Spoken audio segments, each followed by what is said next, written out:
Very exciting, ladies and gentlemen. We finally have ourselves a first round matchup as the Miami Heat are going to be taking on the Atlanta Hawks in the first round of the Eastern Conference playoffs. Finally, we have ourselves the decision, and I'm excited about it. I like this matchup. I think it's the most fun matchup out of all the potential opponents. I mean, obviously, if it would have been the Brooklyn Nets, that would have been probably the sexiest, but I didn't think that was a realistic possibility. I thought that it was going to go to one of those three teams. I thought Brooklyn was going to probably steamroll, and that's what turned out to be the case. They're going to be taking on the the Boston Celtics, so don't lose. As far as this matchup for the Miami Heat, this was the one I was almost the most comfortable with out of all of them. For a couple of reasons. I just think that, first of all, they just lack a lot of size. I think that the idea of taking on a team in Atlanta that looks like they just lost Clint Capella for a little bit certainly doesn't I'm no doctor, but certainly after what you saw with his knee today, doesn't look like he'll be ready for Sunday. But even if he was there, I just like stylistically the matchup between Miami and Atlanta. I just think that the one that made me a little bit uncomfortable, not that I ever thought that he would lose to any of those three teams, Cleveland, Charlotte, or Atlanta, but Cleveland has the length. They're getting Jared Allen back. I could see that being uncomfortable a little bit in certain matchups, certain games. That's a fired up crowd, certainly in Cleveland, but it didn't matter tonight. They were outmanned in the second half, and a lot of that has to do with Trae Young, who on the flip side of not having the whole thing of the length of Cleveland, he's definitely the best player out of all of these three teams that you would take on, between LaMelo Ball and Miles Bridges and Jared Allen, Darius Garland, who's had a fantastic year, and the fraud sixth man of the year, according to Mark Stein, Kevin Love.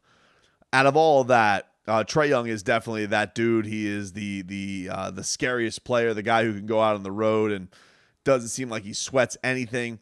That's definitely the most talented guy who is moving on. But I do feel like he'd have a good handle on him. I think that there was something to that last regular season matchup where Miami knew that Trae Young and the Hawks were a possibility. And it's an interesting thing because, Atlanta and Miami, they have some interesting stuff over the last couple of years between the turnaround. Miami really was the catalyst for that for Atlanta. They had that back-to-back that was in Miami, and they ended up firing Lloyd Pierce after one of the games. And the next game they had Nate McMillan. Trae Young kind of went crazy at the end of that game, and that really was all she wrote for that. So you have that. Of course, you have the game a couple of years back where Trae Young does the "it's over," and he coming back and they win in overtime, and Jimmy Butler calls him a fortune teller on Instagram after this man. I believe the exact quote was, let me get this up for you guys. This man, Trae Young, is a teller of fortune. He was right. The game was over, and he ended up coming back to win that game. But Trae Young embraces that villain role. He certainly can be scary. There's an idea, could Trae Young go out there? Could he win this thing? Win a game at home? Could he win a game on the road? He's shown some pretty impressive stuff. But this ain't the Knicks, dude. This ain't the New York Knicks who celebrate winning a playoff game. This is the Miami Heat who know they have that goal in hand. Jimmy Butler spoke a little bit about this the other day at practice. I know that we all want to win a championship, so that's our goal. That's why Coach Pat put this roster together. Spo's been coaching and leading us the way that he has all year long. Cal's been telling us how to make it happen, along with Keith, along with Tuck, along with UD, the champions that we do have. So got a lot of great leadership. And like I said, we're going to find a way to get 16 of them. And people will make comments. They'll talk about everything that goes down. Oh, I'm stupidly locked in. All that stuff is being thrown back in Jimmy's face because they got swept last year, broomed out of the first round by the Milwaukee Bucks. But this ain't your daddy's Miami Heat, I do think that this is a Miami Heat team that is so much more tuned up for this playoff run than they were last year, where a lot of it was worn down. They were going on back-to-back seasons. They were trying to do everything they can to patch up that season. But for me, I look at this team and what they bring to the table defensively, what they bring from Kyle Lowry's standpoint of the improvement that they have at the point guard position. It's huge. It really is.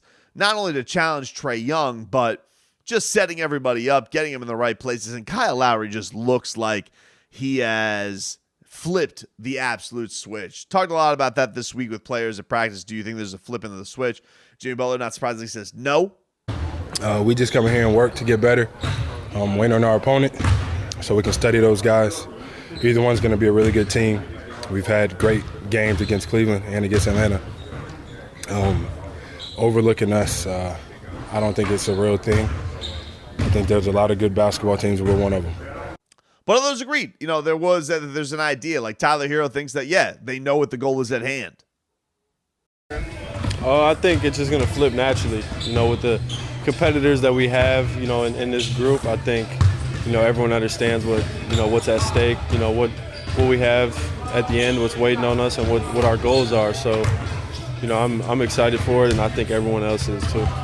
So it's an interesting thing between both of them of like, Jimmy doesn't believe in any narratives, doesn't buy into any of that stuff. Tyler's a little bit more in that regard where he'll buy into it.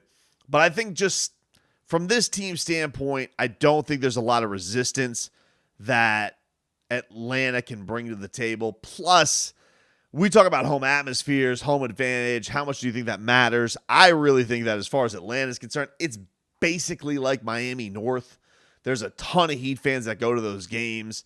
I wouldn't be surprised if Let's Go Heat chants start busting out immediately at those games just because of how many people will be in that building supporting the Miami Heat. Cleveland would have been a real home court advantage for Cleveland, where like you look at it, it's like it's not only a pain in the ass because you got to take on their size, but that there's some animosity towards Miami, there's some resistance towards Miami that they would be looking at that and saying, oh, we're going to get ours here. And with Atlanta, I just don't see that being the case. Now, that being said, they have the best player out of the three of those teams, Charlotte, Cleveland, and Atlanta. Trae Young's the best guy. He is the best guy. He's shown some real onions against Miami. So, yeah, that's going to be a big thing that they have to lock up. But losing Clint Capella, and even if they had Clint Capella, I just think that stylistically, there's not a lot of things that Atlanta can do to make Miami uncomfortable, unless Miami were just going some crazy shooting slump. I think this is a team that is kind of tailor-made for Miami. It doesn't feel like a team that has a lot of defensive resistance. Sure, they got firepower between Trae, Bogdan, between Danilo. Don't have John Collins, who, of course, would probably love to be there playing for his hometown with him being banged up. And now with Clint Capella being banged up, the size is going to be a real issue for them. So maybe they get their ass out there super small. But here's the thing is like, okay, but Miami has Bam.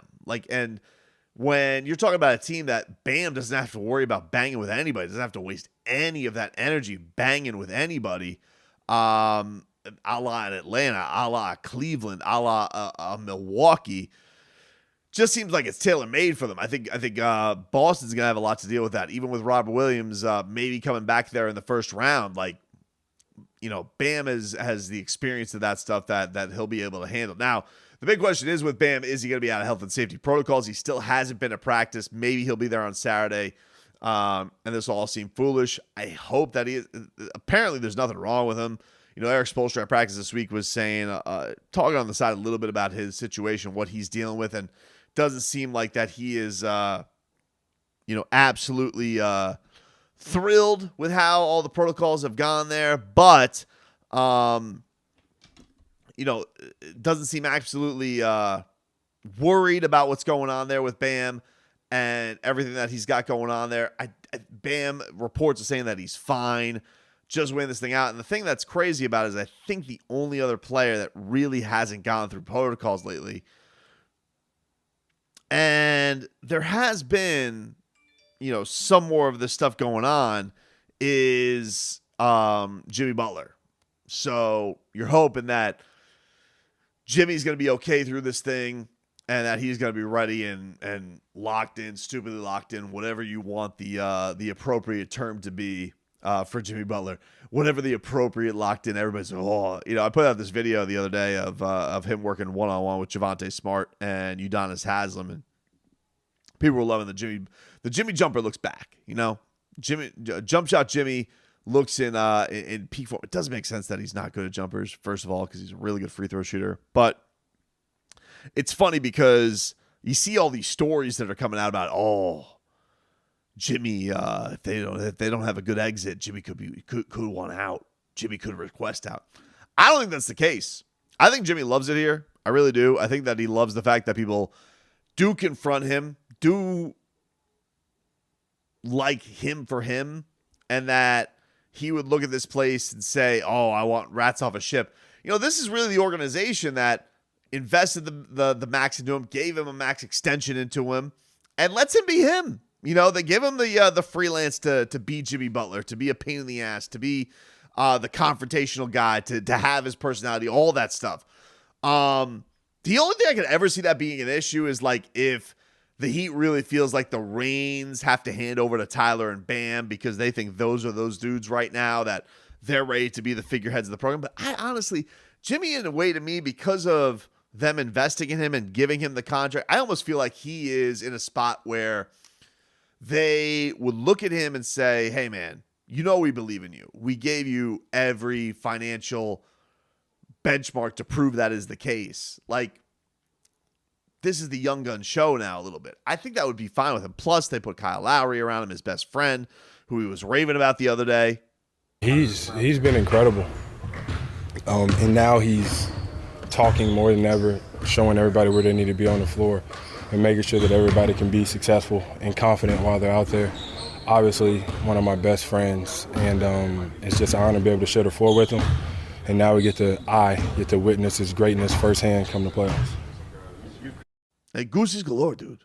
And, he wants to see that greatness firsthand. And Low Dog, who I always wanted, always seems like he does seem like he has tuned it up to the appropriate term of these playoffs and where he should be and where this team should be at. So, a lot of people are asking for official prediction and where I go from this. And, I think that many people would look at this, and they would, want to get themselves nice and proper. Looking at themselves now like, will we be gentlemanly in this case with the Hawks? Trae Young, young Trae Young, who goes out there and performs to the highest of levels.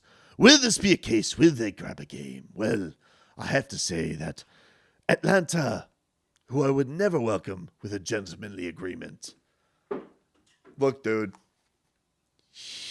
you're just coming here to get cleaned up. Heat and 4.